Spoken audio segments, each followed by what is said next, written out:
The reason it happened, I'm not completely clear, but I believe it's EU fishing quotas or international fishing quotas which were set by other countries. From what I understand, Iceland believes that it deserves the full rights to the waters off the top of Scotland, but Britain wants to fish there as well. And while I don't think Britain has the right to fish everywhere, and it's certainly got an imperialist history, Britain's certainly got a history of taking the resources of other parts of the world, whether or not those other parts of the world give permission. But having said that, I think we have the same right as other surrounding countries to fish the North Sea. When certain aspects of a town's industry start to, or cease to exist, they start to dwindle, like the fishing industry, which suffered as a result of the Third Cod War, it doesn't just impact that particular industry, it has wider impact on the whole town, on the whole region. Lots of families depended on fishing for their income. Those men that went off to fish had wives and children, and the wives would buy food and cook for the family and buy clothes.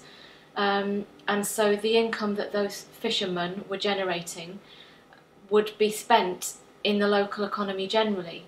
So when the fishing industry reduced, then also other businesses like shops, clothes shops, food shops, those businesses also suffered. There were incidents where Icelandic fishing trawlers were attacking the UK trawlers.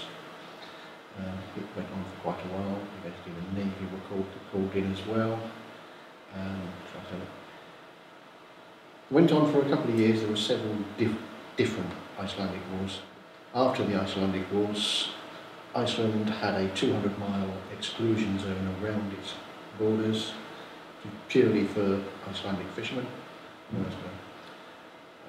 UK had a 30-mile limit, which is still being invaded by specifically Spanish trawlers.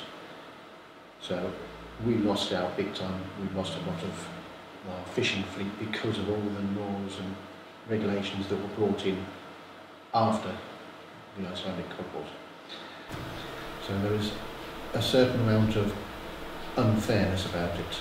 But yes, Iceland were perfectly right and reasonable to protect their fishing grounds. It's just that I'm not entirely sure that a 200-mile limit was fair when England only has a 30-mile limit.